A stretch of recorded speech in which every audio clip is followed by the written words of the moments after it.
Ublami, Ubanga, Chiru, Reneltta. I'm still me. I'm still me. I'm originally from the Northwest Territories. I'm born and raised up there. I was born in Fort Smith. My mother's Dennis Suslana and Cree from Treaty 8 Territory, Wood Buffalo region in the Fort Smith, Fort Chip region. And my father's Inuvialuk Gwich'en from the Inuvik region. And so I saw Christina King, she was talking a bit about that yesterday, how Inuvialuit and Gwich'en, we used to war, but we also used to make love, and so and that's how I came to be here.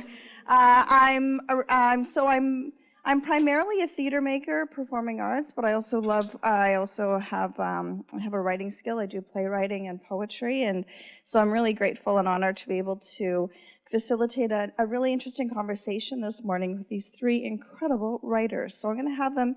The way that we're going to structure this is I thought we would do an introduction. Everyone would do a self-introduction, and then I'll ask a question. We'll all take turns. Doesn't need to be in any order. And then I thought we would do little readings intermittently so that we could get a sense of the work that they create, that Janice and this is where I get really nervous. I can't remember people's names anymore. Jamesie and Napatsi. And so I'm really looking forward to spending some time with you today. So I'm going to just hand it over. Thanks, Reneltta. I'm Napatsi Folger. I'm half Inuk on my mother's side and Scottish and Norwegian on my father's side. I'm from Iqaluit, Nunavut, but currently living in North Vancouver, BC. And I've been writing on and off for about 15 years now. I have started more making comics in the last 5-6 years, but I've always sort of done it since childhood. And I did my MFA at UBC studying creative writing. And so when I first went into that, I was interested in fiction and nonfiction writing. But I delved into poetry and comics and wound up doing my thesis in comics because I loved it so much. It works so well with Inuit storytelling and, you know, being able to express things without words, which I find people think is contrary when you're a writer, but as a comic artist, it's really amazing to be able to combine both imagery and words. So I really love comics, and that's mostly what I've been focusing on. Janice? Hello. Ulla ko Janice Green vunga. Au palom miong tsunga tamani Montreal miong ulikonga makoni okioni avatakoni pinasutio vunga. My name is Janice Gray. I'm from Aupaluk, Nunavik, and I currently live in Montreal. I'm working at Avatak Cultural Institute as the editor of Tumivut magazine. And I am half Inuk. My mother's Inuk from Aupaluk. And on my biological father's side, I'm half Haitian. But I grew up, born and raised in the North, and that's where I draw most of my life experience and inspiration from. Oops.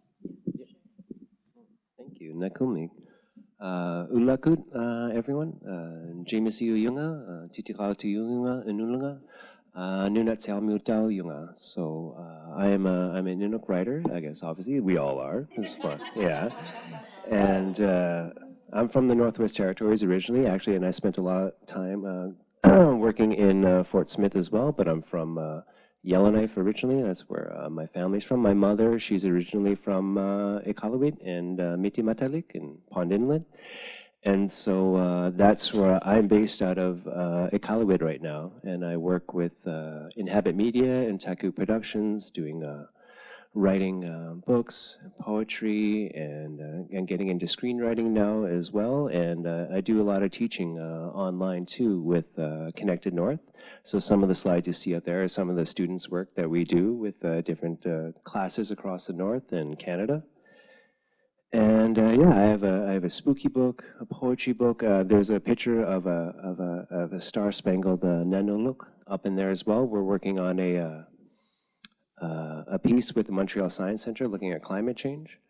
And I just came out with my kids' book there, Lemming's First Christmas. So it's cute. So I can do spooky and I can do cute as well. And we're making the film, 2 of the other ones as well. So you'll see some sketches up there. So yeah, some of the work I'm doing. Nakumi. Yannick. So the first question we're going to ask, we can start with you, Jamesie, and then we'll work our way work our way back. Where does your inspiration to write come from, and what is the genre you tend to write and create in? Okay. I was thinking about this the other day about like where does our ideas kind of come from? This kind of seems like the same idea. So, idea. But I was thinking about that kind of like the way that our minds work. It was kind of like the same way that our hearts work, right? Because our hearts work and they pump and they're constantly pulsing out oxygen and life to the rest of our body. But I was thinking that minds kind of work the same way, kind of pulsing in its own erratic rhythms where we have ideas constantly being pumped out. And so I guess that's a byproduct of us constantly taking in all this raw data. And so I guess you could say that's where the ideas come from. I guess most of them are just kind of incomprehensible, just like jargon nonsense. But being able to kind of recognize when you see an idea that's like, that stands out to you a little bit, that's the hardest part, is remembering them. Because like there's so many just onslaught all the time of just complete garbage. But every once in a while something comes by, catches your eye, like, huh?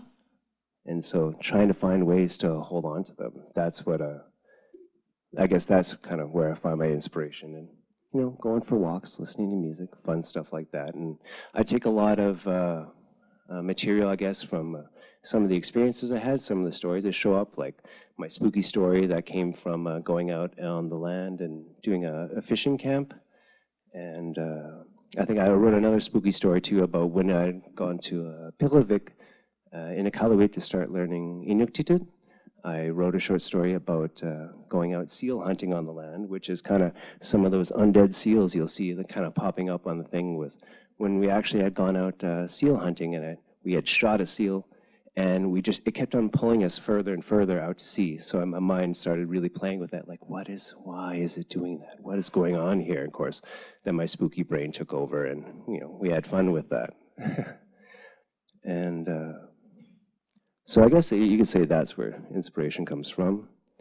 And yeah, I guess the genre I tend to create in mostly is like spooky stories, scary ones, because I think like a lot of Inuit storytelling kind of lends itself to that very much. Like I think Coco, you had said it there the other day, that that's one of our main kind of exports, was this kind of dark storytelling, right? And I think horror stories and Inuit culture, they kind of blend well like that. They kind of seem to be analogous, you could say.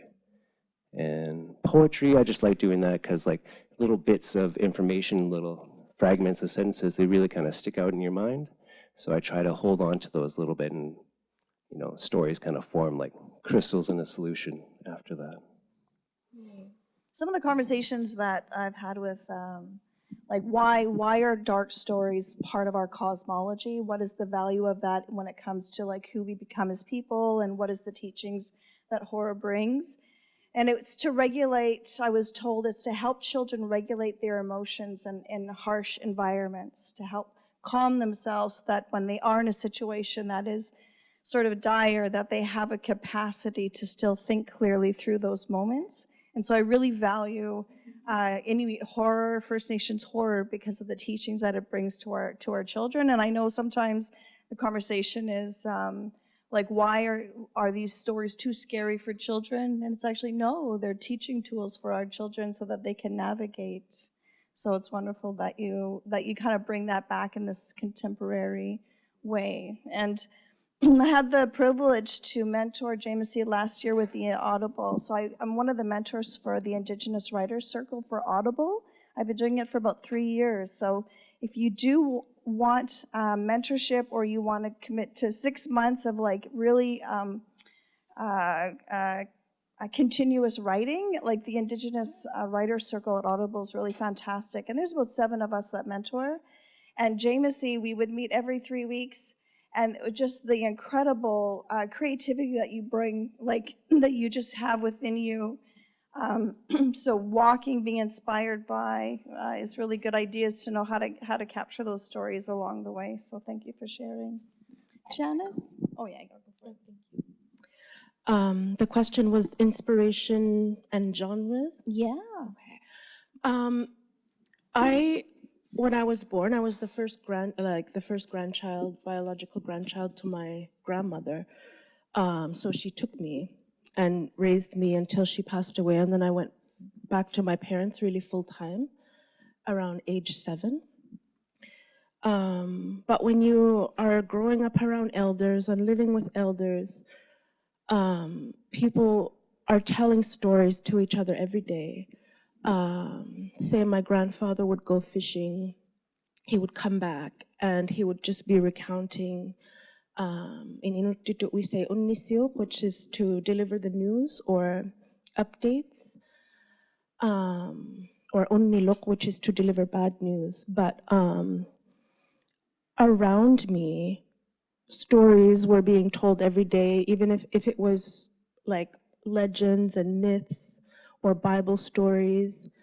And this was in a time where we had maybe 1 or 2 TV channels like APTN and CBC, and only local radio. So all of everything that we absorbed was a story from someone else, or you get to tell your story and you get to listen to other people's story. So I find that in our very being as Inuit, that storytelling is deeply wired within us. And I started reading at a very young age, both English and Inuktitut. And my first book that I ever read on my own was a little Pocahontas picture book, Disney little book, and I read it like 50 times a month for like a year until I started progressing to other books. But I was really a reader, and I was always listening. You know, adults tell each other things, and you're not supposed to hear them as a kid, but always hearing stuff. So I think being a listener and being a reader helps you, and you're just processing so much information. And writing was a way for me to process everything, especially because back in the day you couldn't really ask questions. You had to listen in order to learn. And you couldn't really ask for guidance if you're doing something wrong. So I think a skill that I developed was to process on my own through writing and really decompress. But as for genres, I don't really restrict myself to any one genre, especially because I prefer to write short stories. So I think it gives me the freedom to go all over the place, and it gives me the ability to process different parts of my life and different emotional reactions to things, or so like Jamesie, I have a few horror stories, and I think that is the genre that I lean towards because these are the kind of stories that you grow up with. Like, oh, if you go out at night, the moon is going to come get you, is one that my mom used to say. So the moon takes a whole month so every month it would be up until the full moon, like I would be scared because the full moon is, anyway, so that's the kind of thing that we were growing up with. Yeah, I know. Or like, or if you go on the beach, the hallupilluk are going to get you, and it's always something's going to get you. So I think that's partly my the inspiration for my tale is cautionary tales, because in my experience we use stories, fictional stories, true stories, all kinds of stories as means of instruction. And I think that it allows people, especially people who learn differently, to internalize things that are necessary for life in a way that everyone can individually process. It's very true. It's a good reminder, the skill of deep listening and the gifts that our grandparents and our older like community members and even our parents teach us is like to not react always vocally, but to take in that deep and being able to see a longer path of narrative just by deep listening and thinking about how something unfolds. And I think it's a real gift that our families and our communities give us, is to be able to to really deep listen and hear and witness and watch and not center ourselves until it's time to tell a story, when that's our responsibility to do that. Yeah, I was raised in the bush with my grandparents, and people would come visit just to visit my grandfather and my grandmother, and they weren't like really respected elders or anything. They were just people from the bush, and people would drive and they would laugh, they would play guitar, they would sing, and they would get the news from them, like, oh, this is what's happening in town.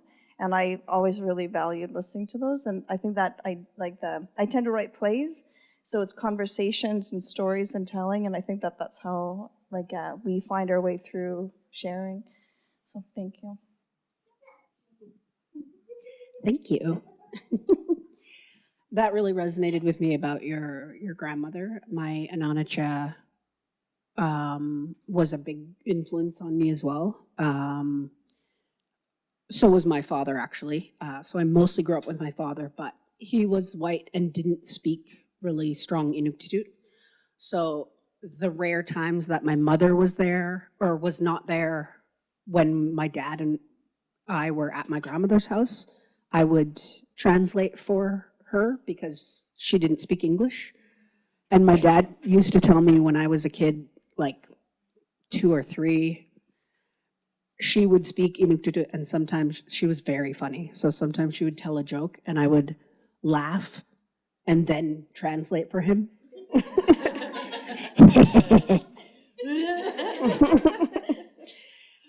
So both of them were really instrumental in my storytelling. So my father was a filmmaker, and he always told really great stories. So I grew up like all around me with incredible storytellers.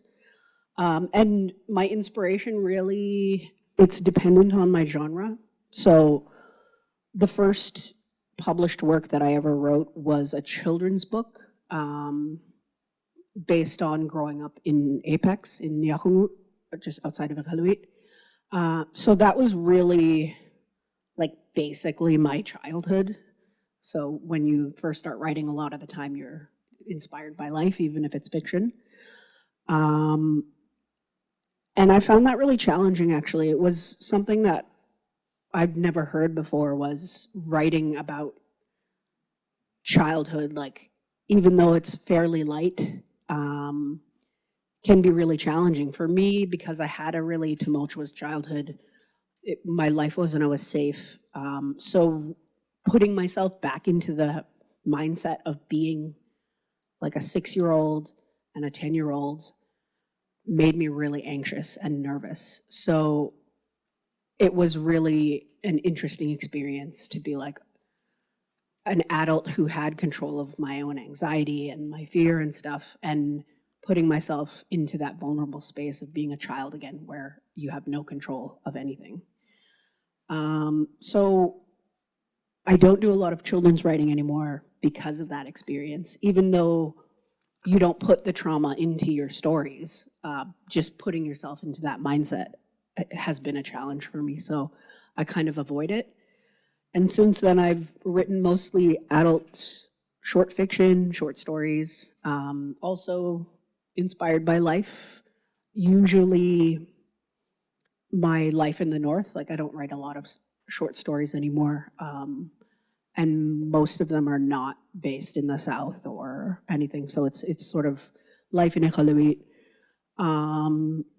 Nonfiction can be anything, really. I've written a lot because I also work for Inuit Art Foundation and do freelance writing about art. So my nonfiction is a broad range, usually about art. I've recently did some writing about Dempsey Bob, who's an incredible Northwest Coast artist. And my poetry is almost exclusively based on love. So it's either like broken-hearted, sad stuff, or gushing with love about my husband, or like family members. Because poetry is just such a perfect way to express that. And then my comics, I just find inspiration in daily life. And, you know, that's the lightest form for me. I've done really dark comics before, but I like to do just comics that are funny and lighthearted and bring light to things. Often, you know, I've been doing them the most recently, like that's my newest genre. So my inspiration for them is either just funny things that happen in the day to day, because I was doing a lot of it during the pandemic. So it was like just me and my husband and my stepdaughter. So it's like conversations between me and Johnny, or ridiculous things that happen to me as an Inuk living outside of my Inuit community. So like you get the ridiculous questions and weird conversations with people who don't know anything about Inuit. So a lot of my comics that have been published are about that kind of thing, like absurdity is what I love to explore with comics. And it's super fun because you get to draw, you know, ridiculous faces when you're reacting to people not knowing how to pronounce your name or things like that. Yeah, so I draw a lot of my inspiration from life. And when I don't have, like, if I'm struggling to write, if I haven't been writing for a long time, I love to read poetry. Even though it's not my main genre, like I don't consider myself a poet. I do write poems, but mostly I write longer form stuff. But I find poetry incredibly inspiring to get out of writer's block. There's so much feeling in poetry, especially if it's good poetry and it's not written by me. Seeing the way people can express themselves in that form is really inspiring to me. Let's see, Franny. Okay, we're gonna do a little shared reading. So do you want to start us off? Sure, I am actually sharing a poem, and it's called Smoke. You've always been shrouded in smoke, like you had your own atmosphere. A smoldering cigarette, the steam of your cooking, or the thin, dense rise of hash you pulled at from between charred butter knives. I sat young, watching you from the living room, swirls of particulate hung in the air in layers. You would puff on your player's filter, fry bannock, and smile at me with warm, salty love, while I sat in anticipation of the fresh burnt bits of bread that were slowly cooking in your pan. When I came back home after years away, having lost myself, you were opaque, but this time worse, through the haze of Inuktitut, no longer decipherable by my pale Anglo ears. On days when I miss you, I think of your humor. The birthday I took you for dinner and we shared a butt under the dingy July clouds. When I pointed out the rays of sunlight penetrating the dense gray like a spotlight, you feigned awe and said in broken English, "Jesus is coming." You always had an air of mystery, a good Christian Inuk with traditional Inuit values. But I was on to you, Nanachek. Even with your Last Supper commemorative plate on display and worn syllabics Bible well placed in the living room. I remember the first time the smoke cleared. It was your great-grandson's baptism. I caught you faking the hymns and making faces at the baby. You winked at me. You were a survivor, a keeper of secrets. The path of least resistance was paved with white intentions, so you took it and praised Jesusi for the sake of your family. A human female grows all her eggs while she's still in the womb. So I grew inside of you before my mother was even born. You were my first home. I couldn't make it to your funeral. I'm sorry. I hope they sang The Unclouded Day for you. I hope it's true and you're enjoying blue skies. I hope the smoke has finally cleared.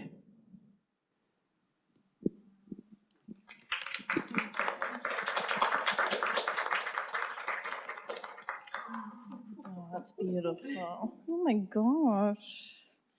I think when you talked about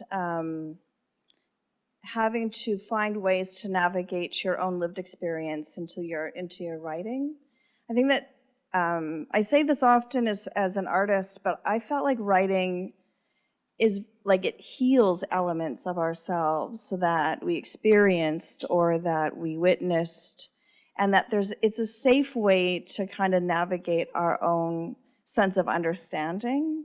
And when you're young, it is challenging to kind of navigate what are the truths in the world and to bring it onto paper. It always felt like it felt validating. I started writing poetry in like elementary school, junior high school, and I continued.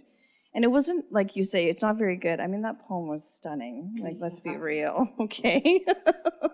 But the poetry that comes out is, I think, sometimes our way of trying to figure out who we are, what we are, and how to feel good about that at times. So thank you for sharing the vulnerabilities of writing, because it's really important to recognize that.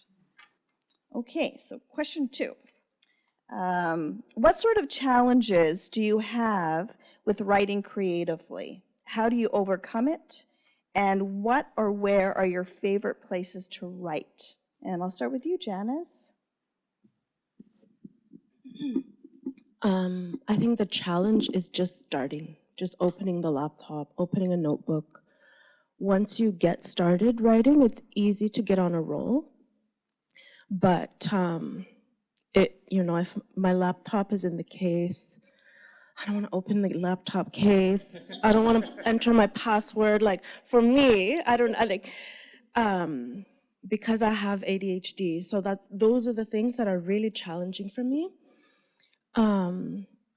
Just getting started at all. And also early on in my writing, like as an adult, I always wrote little stories as a kid, private little things. But when I started writing as an adult, one of the things that really I saw as a barrier was how other people would react to my writing. I didn't want to upset anyone. And I don't want to get into really negative stuff, but there was one of my mentors wrote a poem on Facebook about her experience as an urban Inuk living in Montreal. And I thought it was the most beautiful thing I had read. It was the first piece of literature that I saw myself in as an Inuk. And the reaction was vicious from people. People who didn't want, like people who felt attacked by it. And so I saw that somebody put themselves out there as a writer and was totally punished by our own community. And it was early on in the days of social media, so it was really the first time I had ever seen anyone get really piled on like that. So I think that is a barrier for a lot of Inuit, especially if they're living in the communities, to have creative ideas or differing views is it's not always easy to express, and certainly not easy to share when you are able to express it, because I think it's really valid to write and keep it private and never share it. Even if you're writing a diary, the story, it doesn't have to be about your life or your day. It can be a fictional story or whatever. So I think the fear of judgment, the fear of becoming a pariah were really, really challenging. But then as I matured and as I wrote more, and I would share with a few people, and the response was always positive, because the hunger for Inuit stories has been growing. So finally, I think realizing that everything is not for everybody. So maybe my stories are not for this person. They don't need to read it, and they don't need to tell me they hated it. Or they can tell each other or whatever, but I don't need to hear about it. Like, definitely have your opinions about my work, but I'm not gonna absorb it. So that I think was something that I had to really overcome, especially when it came time to put this together, because none of these stories were written for this book. I have about 200 stories that I have written in the last 15 years or so that I've kept really private because I was afraid of backlash. So really understanding that everything is not for everyone. And also in the sense that as an Inuit storyteller, I don't have to explain. I don't have to walk anyone through it. I can write a story from the point of view of Inuit, and Inuit will read it and resonate with it. And people who are not Inuit can read it and appreciate it, but I don't need to spell it out for them. I used to be careful about using Inuit words in my writing because I write in English. And so I would use the word and then develop clever ways of incorporating the meaning in English. And I don't do that anymore. So understanding that everything is not for everybody, that I'm not going to make everyone happy, but everybody is also not going to hate it. And I can't remember the second part of your question. It was, you've answered the overcoming, but where are your favorite places to write?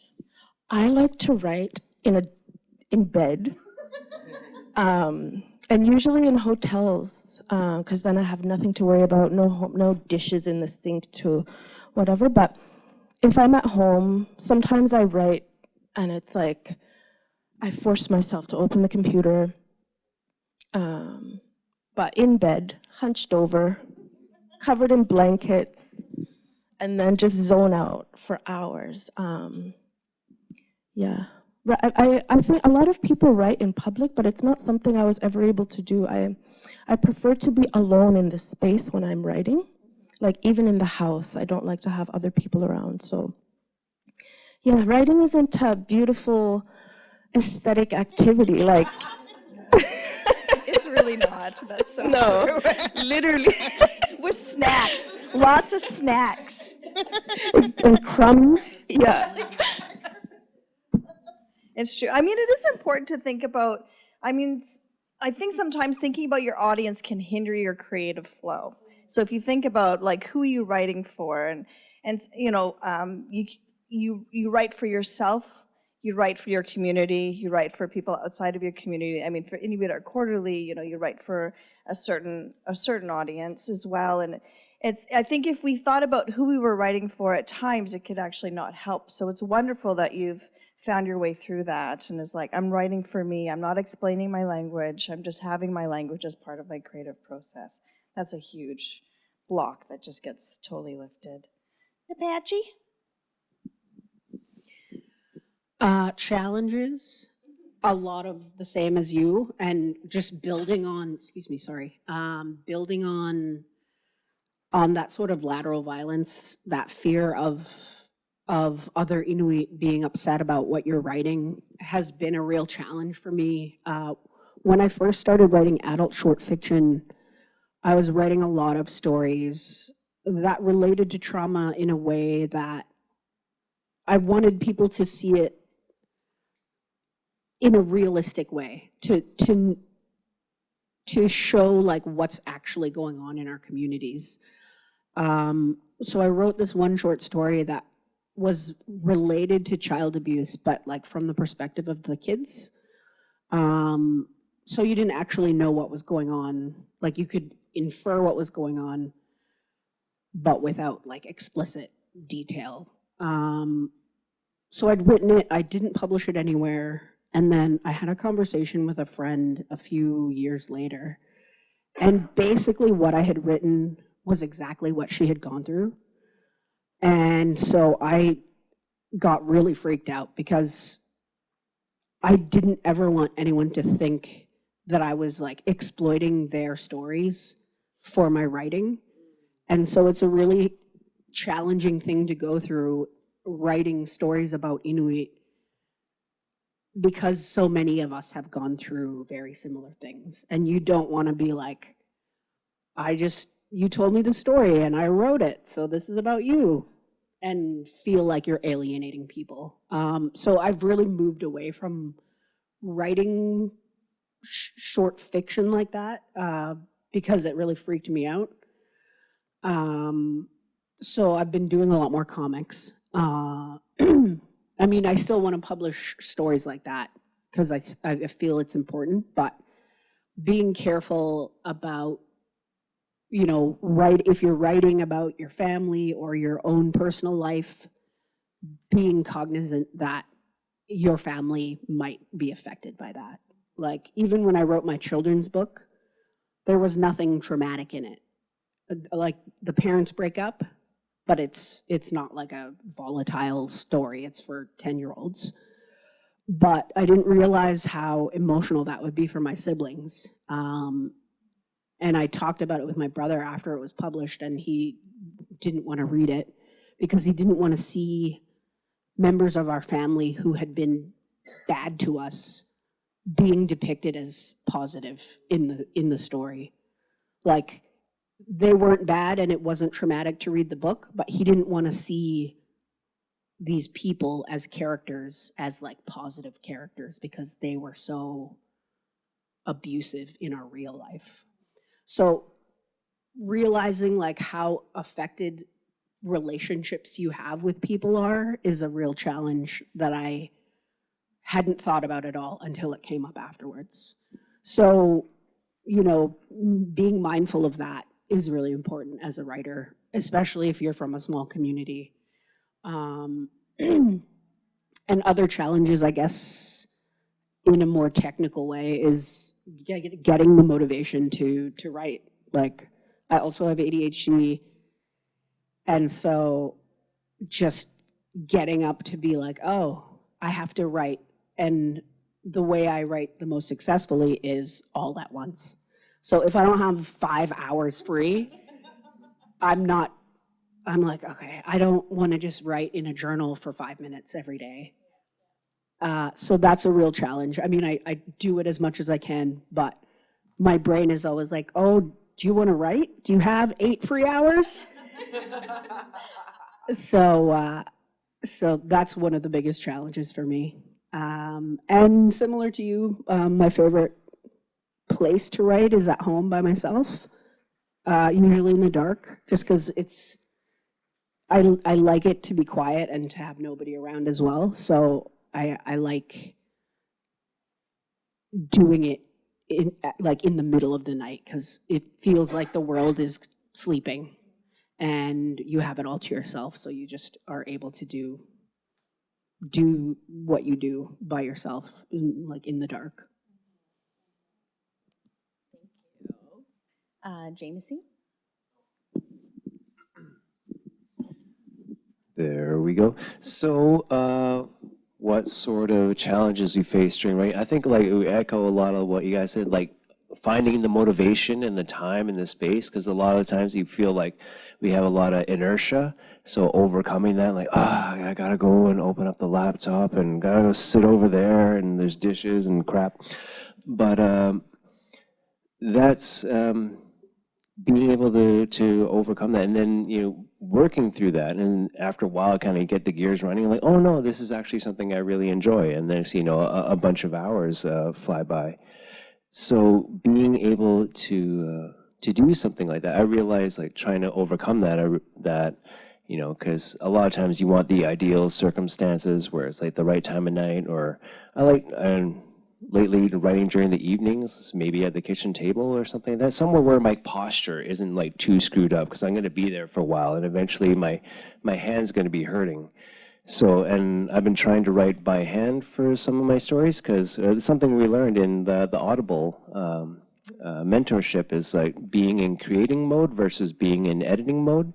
Because if I open up my laptop and I start writing, I'm also going to look back at the previous paragraph and I'm going to tear that thing apart 5 or 6 times before I actually get to the thing that I want to do. However, if you're writing by hand in a journal, you don't want to do that. You don't want to go back and like cross out everything, make it look all ugly, and you got arrows everywhere. So working by hand seems to be well for that. And so, but also I'm trying to break out of the way where I need it to be in a certain set of scenario in order to be able to write, and try to be more like guerrilla rather than like Goldilocks, where everything has to be so well. So trying to find little places to write, because I realized that could be like a big hindrance too. Like, oh, I can only write, under this sort of circumstances, which doesn't help anybody, at the end of the day. And being able to set kind of boundaries. Like, I know, like, this past year I thought, like, yeah, I'll just go to work all day long and I'll write for 8 hours, and then I'll come home and I'll write for 8 more hours, and I'll do that every day for months on end. And like, this is a great idea. How could this possibly go wrong? And it was awful, right? But so you kind of be able to find ways, like, no, work ends here. Now I'm working on this. And so, yeah, just trying to overcome that, I guess, trying to be healthy, maintaining the boundaries, adapting, right? Yeah, I heard a cool saying, it's like, you can't predict the wind, but you can adjust your sail. It's like, so trying to have that acceptance and like, hey, this isn't working, moving on. Like, I want to be able to continue writing this, but I'm extremely tired, and everything that's going to come out is just going to be terrible, crap, garbage. So I'm like, okay, that's good, going to sleep, let it go. Tomorrow will come by. And one thing I find out when I painted myself in a corner, I don't know if you guys like this, when you get into story mode or something, and you get to a chunk in the story, and you're like, oh, I gotta write this. This next part has to happen, and you really don't want to write it. And you're like, oh, this is awful. And so trying to find ways to get out of like painting yourself into that corner, and so you gotta try something new. So I think in that instance, I decided to make it almost like a poem for the next chunk of the story, where it was like a mantra. I think the character, I just said, like, then she pushed her glasses up the bridge of her nose and just said that every like 2 or 3 sentences. And after a while, I'm like, hey, I'm really enjoying this. I'm back into it again. And then, yeah, trying to switch it up a little bit. But those are, yeah, favorite places to write, at the kitchen table. And yeah, it's good. Like, I realized that, I really love having my desk at work. It's awesome. I got it all set up, big computer, got my coffee nearby, which is a great thing because it gets you into the mode of being that creative person. But it's also really bad too, because unless you have those sort of circumstances. The other day, I really enjoyed it, though. We had the big power outage in Iqaluit there that lasted like a few hours. And I'm like, oh no, I can't write. No, there's no electricity. I'm like, wait, people have been writing since like the dawn of time. Like, I don't need my laptop to write. And it ended up being like a very cozy, like almost like romantic evening. I lit a few candles, and the cat came by, and it's like, what are these things? And the cat's playing with the flame, and I got a little pumpkin, and it was just like such a sweet way. So being able to roll with it, I guess, helps. That's so great. All right. Janice, do you want to share a bit of reading with us? Sure. Thank you. Actually, I was gonna read from my book, but I don't have a lot of experience in taking excerpts out for short things. So I don't write poetry in general, but occasionally I will have kind of the need to. And I definitely don't share it. So this is gonna be the first time I'm sharing poetry.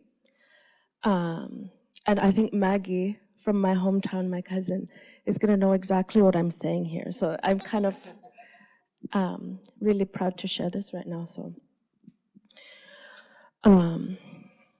I wanna go home to 1993, behind the school and the old NV, the old playground with the best swings in town, the one with the seesaw, red and rusty like everything else around, the spinning wheel, smells and sounds of the sea, unremarkable to us, all we had ever known. Cool breeze, neon color block windbreaker with the matching pants. The older girls wore scarves like grannies do, tied at the chin, not like my grannies. My granny tied her scarf at the back, at the base of her neck, floral patterns laid flat across her forehead. The older girls spun us fast in the wheel, laughed when we flew into the gravel, sand, gravel. We were so close to the beach, and we'd cry to Granny who lived across town, blue house on the beach where she'd make us tea. Granny always let me add my own sugar to my tea. She kept a big spoon in her sugar bowl, enameled white with the royal blue rim. She'd wipe the sandy snot off our upper lips, no questions asked. Hot, wind-burned faces in front of the small TV, days of our lives and too sweet tea, pilot crackers and solitaire. Granny always played solitaire in 1993.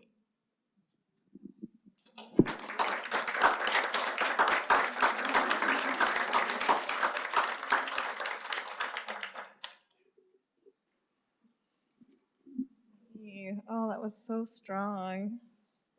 Thank you for sharing that. That was beautiful. I love poetry because it allows our imagination to go into such big, big places. So it just brought me to a lot of spaces. Thank you.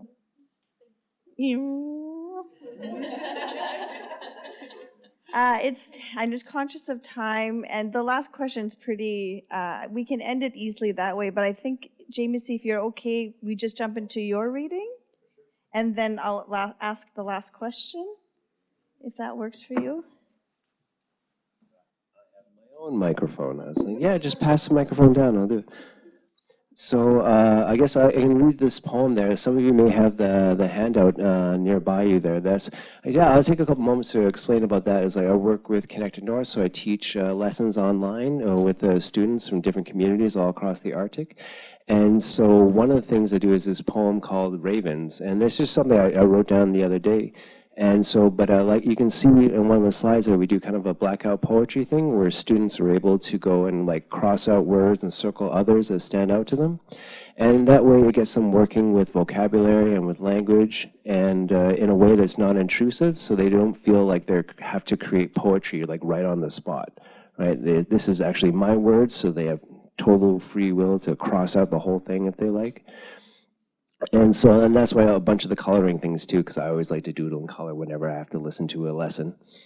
So, Ravens about, and so it's about a moment there that I remember, like, I was helping out my friend. She had to go to the hospital, and I was looking after her little one.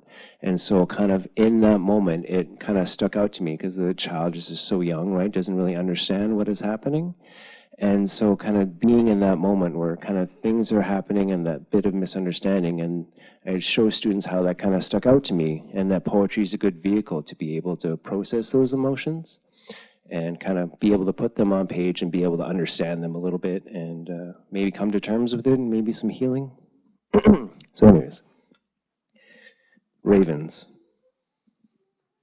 It smells like ravens, dressed in corpses. Like sterile hospitals, sick with laughter. Children run amok in cathedral wards. Chapels, they're called chapels, Jamesie. How hard it hits, enough to raise a bruise. Blood weeping through pores that scab over like sandpaper. Wear your wounds with pride, son.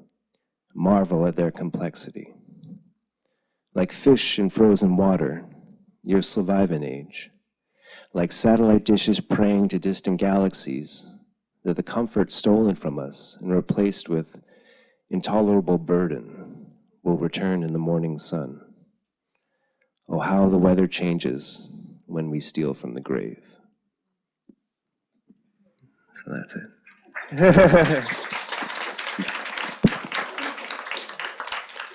I love how you're creating an accessible point for young people to find creativity within words that are already there. It's so like, wow, sometimes looking at a blank page is the hardest thing to begin with. And so if you're there, what that allows is someone to agree or disagree with what's in front of them and then choose the path that they want to go. That's so powerful. What a great process.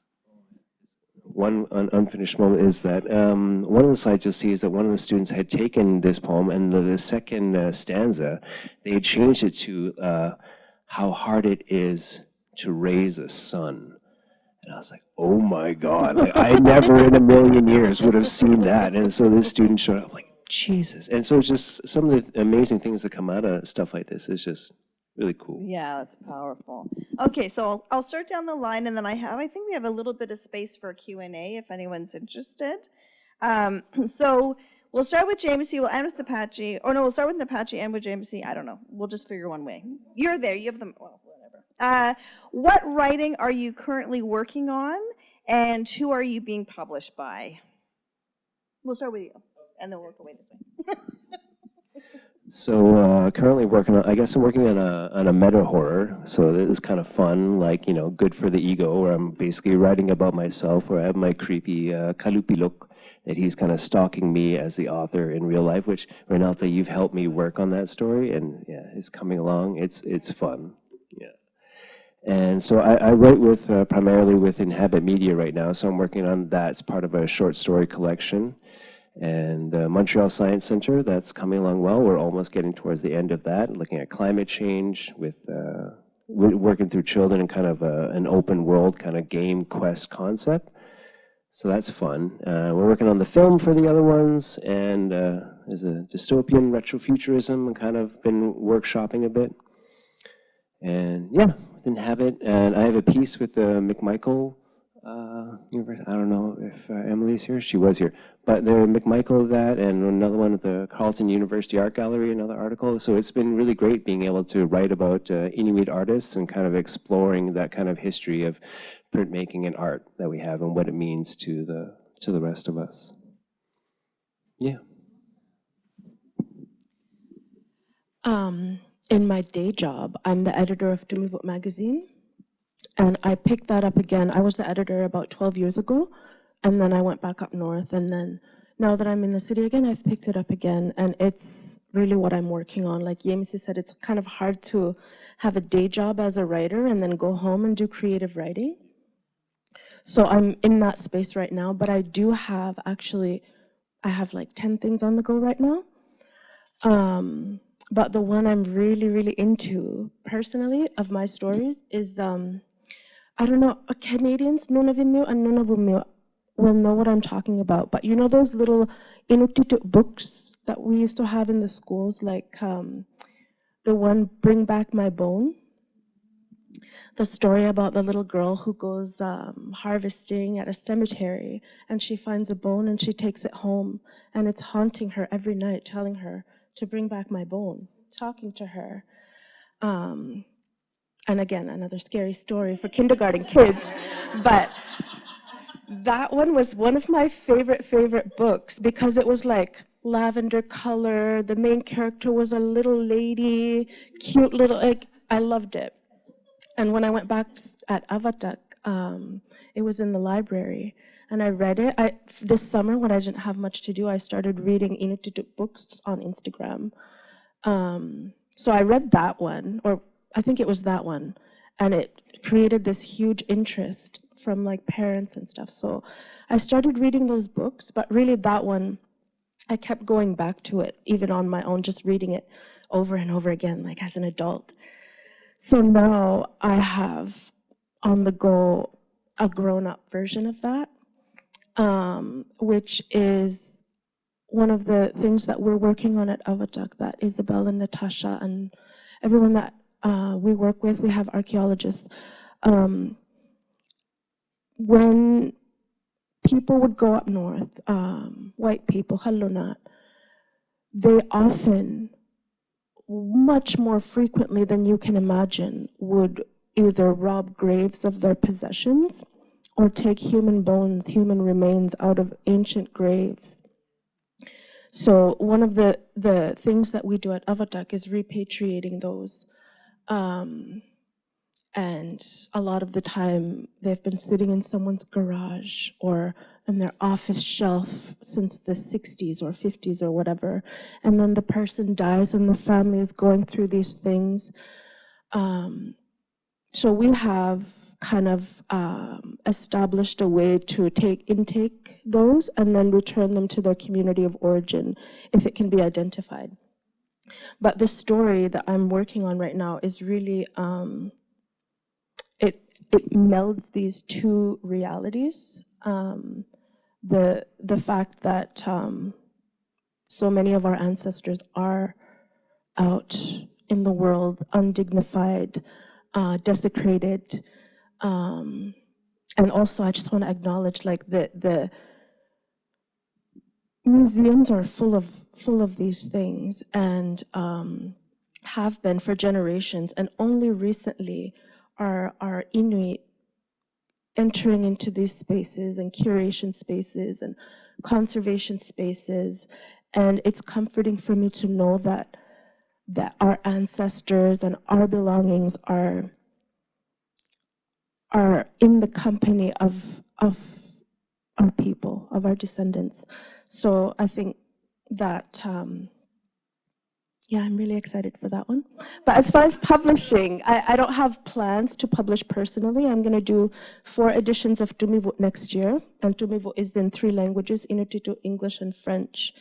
And I speak all 3 languages, so I'm able to do really consistent. That's one thing that I can't stand, is when people use translation as an afterthought. And so I have a very high standard of, consistency and matching the narrative in the languages. But I have a short story coming out in Obod magazine this month or next month. And I'm also publishing with McMichael also. So I'm excited, yay!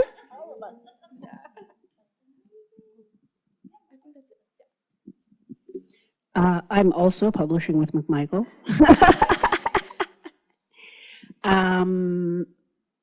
I just published the story I was talking about earlier about Dempsey Bob's artwork and recent film, A Wolf's Way, Dempsey Bob, with Momus online, so that's online. I recently did a blog for the Indigenous Editors Association and consulted for the 2nd edition of the Indigenous Style Guide, Greg Young's Indigenous Style Guide, for their Inuit portion of the book. And then, so I'm not doing a ton of creative writing at the moment, but I'm working on a comic I'm in a comics collective with 2 of my former classmates from my creative writing program. And it's called Mouthful. So it's sort of about the connective, like how food is the connective tissue of culture. So I'm writing about food and how it reconnected me to my Inuit family when I first moved back to Iqaluit and didn't really speak Inuit anymore, because most of them didn't speak English. So how we really bonded again through food. Like I would cook for them, or they would have char or tuktu or whatever, and we would be able to sort of like show love, even though we had that language barrier. And then my 2 other friends in our collective, one is non-binary, and they grew up as a girl, and so their comic is going to be about how much them being perceived as a girl affected the way they were allowed to eat and how much food they were sort of given compared to their brother. And then the other friend is, she's from Singapore, which is, I don't know if you know about Singapore, but very multicultural, lots of different Asian backgrounds there. So the food is very mixed. So like Chinese, Japanese, South Asian. And she's also mixed. So her comic is about that sort of pulling together of cultures through food in Singapore. And we don't have a publisher, but Collusion Books is interested in that right now. Yeah. That's fantastic. I got to sit on a jury, a Canada Council jury with Dempsey Bob, like so long ago. And I wrote down quote after quote of things that Dempsey Bob says. He's this fantastic West Coast artist. And one of the things that I remember in this moment when you said his name was, the plains had the buffalo, but we have the salmon. And I was like, oh my God, Dempsey Bob. He's so amazing. So I'm excited to see what you're writing there. We have a few minutes if anyone has any questions for our incredible panelists.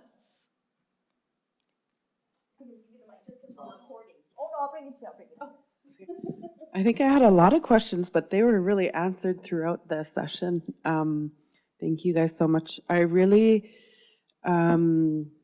resonated like with kind of that that fear of like kind of when the lateral violence, right? But when you were talking, one word like really came to mind, and it's something I think of a lot. I was talking with a friend about like raising teenagers, and she shared with me, yeah, we're always telling our kids like, "Kataktireakangitugut." And that was, I think, to hear that and be reminded of that word, like we can't just like knock each other down, we can't put each other down. And just that like Inuit wisdom and that way of like how we raise our kids, or even how we reflect on ourselves, like that's one Inuktitut word that really stuck with me. So I'm wondering, what is it for you from our culture that has really helped you to overcome things like lateral violence or insecurity or like fear? Yeah, that's a great question. Anyone?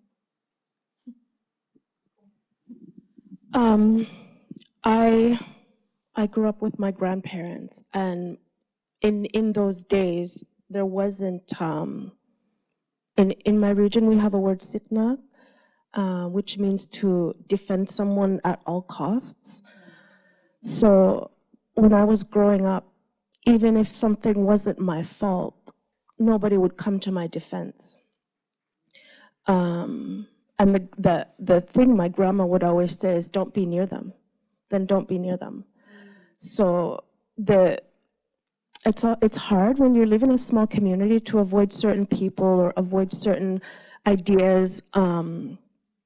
But really, don't be near it, even if you have close proximity. Don't put it near your thoughts. Don't put it near your feelings about yourself and what you do. So that don't be near that is my, or just don't hang out with them or whatever is what I got out of that. So For me, it's the staunch support that I have in my family and friends that I find Inuit just all over always sort of have for their friends and relatives, like for their close circle of people. After my stumbling blocks that I talked about, you know, like when I realized how affected people in my life can be if I write stories that they feel like might be about them. I don't really do that as much anymore. So just that like angry love that Inuit can sometimes have, you know, like if anyone's ever, I know I haven't encountered a ton of lateral violence about my stuff in the recent years, but if I'm upset, like my brother and my sister and my best friends are like, who said that? And they're like, this is amazing, you're amazing. So having that support from my family and friends is really like gets me through a lot of stuff. And like being able to laugh at how ridiculous they're being. If they're like, I'm gonna punch them out or whatever, you know, like it lightens it and makes you feel a lot better. Like, yeah.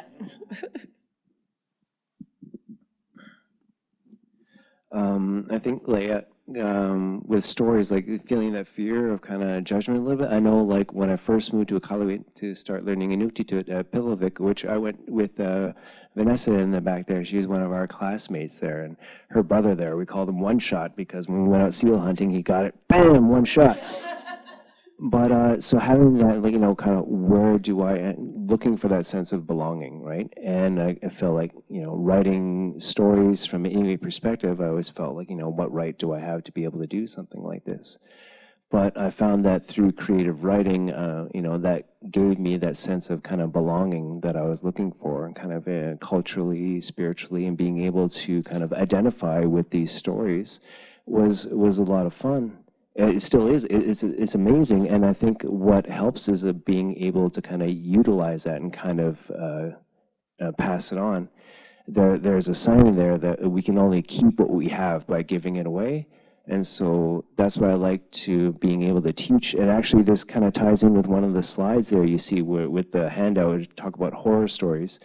And what was that word you said? Qinnirajaattuq? And that's kind of like not talking smack kind of deal? Oh. Exact. Okay, that's beautiful because I gave the students there just a loose premise there, those 5 things, like, you know, a day in the life, the warning, you're given a warning or a lesson, don't do this, and then because this will happen, right? And then there's a lesson learned in that.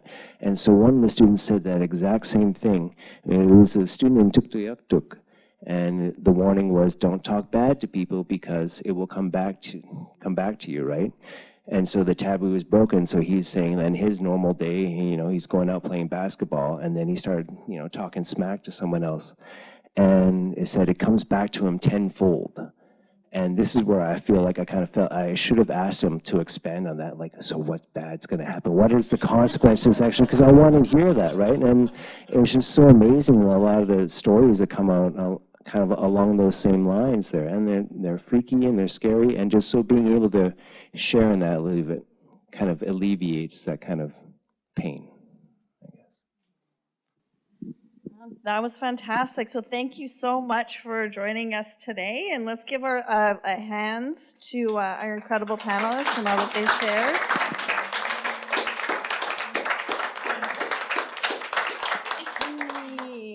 And of course, keep an eye out for them, and we'll see you in the other sessions. But Masicho and Kuyanik and Kuyangyi for sharing a bit of yourselves today. I'm so grateful.